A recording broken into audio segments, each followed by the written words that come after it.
Excel Techno School, Guruvayanakere, Venur. Admission open now.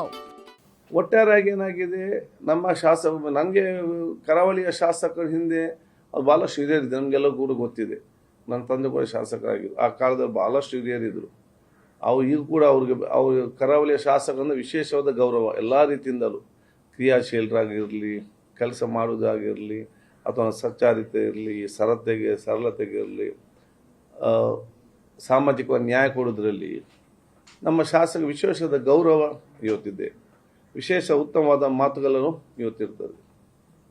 So ಅಂಥ ಒಂದು ವಿಶೇಷ ಕರಾವಳಿ ಜಿಲ್ಲೆಯ ಪ್ರತಿನಿಧಿ ಇರುವಾಗ ಇವತ್ತು ನಾವು ಕೋತಿಗಳು ಬೇರೆ ಬೇರೆ ಪ್ರಾಣಿಗಳ ಹೆಸರು ನಮ್ಮ ಜಿಲ್ಲೆಯ ಶಾಸಕ ಕರೆಯುವಾಗ ನಮಗೆಲ್ಲರಿಗೂ ಅದೊಂದು ನೋವಿದೆ. ನಮ್ಮ ಶಾಸಕರು ನಮ್ಮ ಜಿಲ್ಲೆಗೆ ಮತ್ತು ನಮ್ಮ ಹಿರಿಯರಿಗೆ ಮತ್ತು ಕ್ಷೇತ್ರ ಅಗೌರವ ಬರುವಂಥ ಯಾವುದೇ ಒಂದು ವ್ಯಕ್ತಿತ್ವನಲ್ಲಿ ರೂಪಿಸಬಾರ್ದು.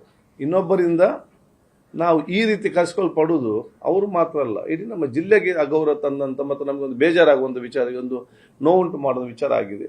ಬಹುಶಃ ಮುಂದಿನ ದಿನಗಳಿದೆಲ್ಲ ಒಂದು ಸರಿ ಆಗ್ತದೆ, ಸರಿಪಡಿಸ್ತಾರೆ ಅಂತ ವಿಶ್ವಾಸ ಕೂಡ ನನಗಿದೆ. ಅದು ವಿಚಾರ ನಾನು ಅವ್ರಿಗೆ ಕೂಡ ತಿಳಿಸ್ತೇನೆ. ಒಂದು ಹಂತದಲ್ಲಿ ಸಿಎಂ ಅವರೇ ಈ ನೀವು ಅಧಿವೇಶನ ನಡೆಸುವುದು ಸರಿಯಲ್ಲ ಅಂತ ಸ್ಪೀಕರ್ ಅವರನ್ನೇ ತರಾಟೆಗೆ ನೋಡಿ, ತರಾಟೆಗೆ ಏನು ಕೂಡ ತೆಕ್ಕೊಲಿಲ್ಲ. ಪ್ರತಿಪಕ್ಷದವರ ಮಾತಿಗೆ ಅಡ್ಡಿಪಡಿಸುವಾಗ ಸ್ವಾಭಾವಿಕ ಹೇಳ್ತಾರೆ ಈ ರೀತಿಯವರು ನಡೆಯುವುದು ಸರಿಯಲ್ಲ ಅಂತೇಳಿ. ಆದರೆ ನನಗೆ ಆಡಳಿತ ಪಕ್ಷ ಮತ್ತು ಪ್ರತಿಪಕ್ಷವನ್ನು ಬ್ಯಾಲೆನ್ಸ್ ಮಾಡಿಕೊಂಡು ಹೋಗುವುದೇ ನನ್ನ ಜವಾಬ್ದಾರಿ. ಅವರ ವಿಚಾರ ಹೇಳ್ತಾರೆ, ಇವರ ವಿಚಾರಗಳನ್ನು ಹೇಳ್ತಾರೆ, ಎಲ್ಲರಿಗೂ ಕೂಡಿದ ಮುಂದೆ ತಗೊಂಡು ಆ ಕೆಲಸನೂ ಅಲ್ಲಿ ಮಾಡಿದ್ದೇವೆ. ಸೊ ಅವರವರ ಅಭಿಪ್ರಾಯವನ್ನು ಹೇಳೋದು ಅದು ತರಾಟೆ ಅಂತ ಅಲ್ಲ. ಹಾಗೆ ಯಾವ ರೀತಿ ಅವರು ಹೇಳಿಲ್ಲ. ಇವರು ಈ ರೀತಿ ಮಾಡೋದು ಸರಿಯಲ್ಲ ಅಂತ ಹೇಳಿದಾಗ ಅದನ್ನು ಸರಿಪಡಿಸ್ಕೊಳ್ಳೋ ವಿಚಾರ ಆಗಿದೆ, ಮಾತಾಡ್ತೇವೆ.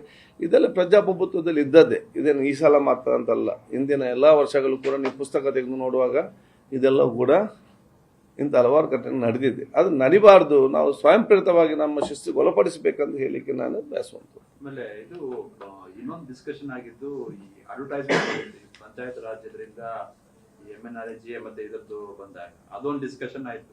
ಯಾಕಂದ್ರೆ ಒಂದು ಸರ್ಕಾರ, ಒಂದು ಸರ್ಕಾರಿ ಸಂಸ್ಥೆ ಇನ್ನೊಂದು ಸೆಂಟ್ರಲ್ಗೆ ಇದು ಅದು ಏನು ಅದನ್ನ ಎನ್ಕ್ವೈರಿ ಮಾಡಿದೆ. ಯಾಕಂದ್ರೆ ನಿನ್ನೆ ಒಂದು ಬಿಜೆಪಿಯಿಂದನೂ ಬಂತು ಆ ರೀತಿಯಿಂದ ಇದು ಮಾಡಿ.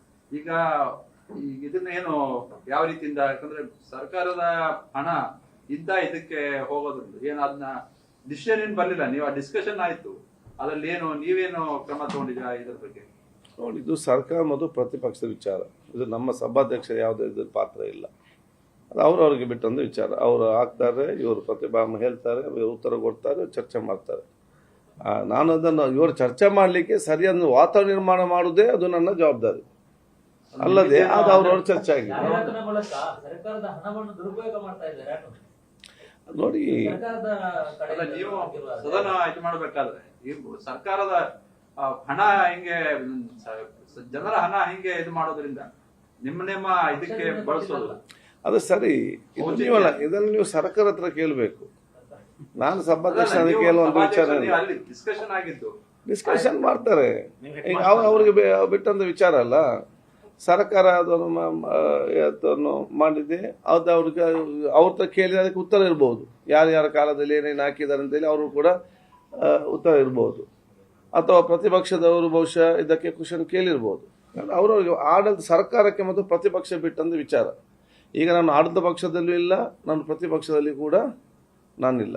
ಆದರೆ ಸದನ ನಡೆಯುವಾಗ ಪ್ರತಿಪಕ್ಷ ಮಿತ್ರನಾಗಿ ಅವರಿಗೆ ಧೈರ್ಯ ತುಂಬುವಂಥ ಕೆಲಸ ನಾನು ಇವತ್ತು ಮಾಡ್ತೇನೆ. ಅದು ನನ್ನ ಜವಾಬ್ದಾರಿ. ಈಗ ಅದು ಜಾಹೀರಾತಿನ ಬಗ್ಗೆ, ಈ ಕಾಂಗ್ರೆಸ್ನ ಜಾಹೀರಾತಿನ ಬಗ್ಗೆ ಬಿಜೆಪಿ ಜಾಹೀರಾತಿನ ಬಗ್ಗೆ ಕಾಂಗ್ರೆಸ್ನವರು ಇದು ಮಾಡ್ತಾ ಇದ್ದಾರೆ. ಈಗ BK ಪ್ರಸಾದ್ ಹೇಳಿದ್ದಾರೆ, ಈ ಗಾಂಧೀಜಿ ಕೋಲು ಎತ್ತಿಕೊಂಡು ಅಹಿಂಸೆಯ ಇದು ಬಿಜೆಪಿಯವರ ಜಾಹೀರಾತಿನಲ್ಲಿ ಮಾಡಿದ್ದಾರೆ ಅಂತ. ನಿಮ್ಮ ಅಭಿಪ್ರಾಯ ಏನು ಅಂತ? ನನ್ನ ಅಭಿಪ್ರಾಯ ಏನಿಲ್ಲ. ಸರ್, ಈಗ ಮಂಗಳೂರು ಬ್ಯಾಂಗ್ಳೂರು ನ್ಯಾಷನಲ್ ಹೈವೇ ಈಗ ಬ್ರಹ್ಮಪುತ್ರ ಒಂದು ಟಾಲ್ಗೇಟ್ ಇದೆ, ಈಗ ಇನ್ನೊಂದು ಟಾಲ್ಗೇಟ್ ಸೆಟ್ ಆಗ್ತಾ ಇದೆ. ಈಗ ಕೇರಳದಲ್ಲಿ ಒಂದು ಟಾಲ್ಗೇಟ್ ಓಪನ್ ಮಾಡಿ ವಿದಿನ್ ಡೇಸ್ ಅವರು ಪ್ರತಿಭಟನೆ ಮಾಡಿ ಮುಚ್ಚಿಸಿದ್ದಾರೆ. ಈಗ ಇಲ್ಲಿ ಇದರ ಬಗ್ಗೆ ಏನಾದರೂ ಇಲ್ಲ, ಈ ಬಗ್ಗೆ ನಾನು 3 ಕಿಲೋಮೀಟರ್ ಇನ್ನೊಂದು ಟಾಲ್ ಬರ್ತದೆ. ತಲಪಾಡಿಯಲ್ಲಿ ನಿಮ್ಮ ಕ್ಷೇತ್ರದಲ್ಲಿ ಒಂದು ಟಾಲ್ ಇದೆ, ಒಂದು 30 ಕಿಲೋಮೀಟರ್ ಆಗೋದು ಬ್ರಹ್ಮಪುತ್ರ, ಮತ್ತೆ ಪುನಃ 30 ಕಿಲೋಮೀಟರ್ ನಮ್ದು ಸ್ಟ್ರೈಟ್ ಹೋಗ್ತದೆ. ಆ ರೋಡೇ ಬೇರೆ, ಈ ರೋಡೇ ಬೇರೆ. ಹೌದು, ಆಯ್ತಕ್ಕೆ ಈ ರೋಡಿಗಿದೆ ಈಗ ಆಗುವಂಥದ್ದು. ಇದು ಬಹುಶಃ ಸ್ಥಳೀಯ ಮಟ್ಟದ ಶಾಸಕರು ಮತ್ತು ಸಂಸದರು ಕೂತ್ಕೊಂಡು ಅದಕ್ಕೆ ಚರ್ಚೆ ಮಾಡಿಕೊಂಡು ಜನರಿಗೆ ಒಂದು ಕ್ಲಾರಿಟಿ ಕೊಡಬೇಕು. ನ್ಯೂಸ್ ಫಸ್ಟ್ ನಿರ್ಭೀತಿಯಿಂದ ನಿಮ್ಮ ಪರವಾಗಿ.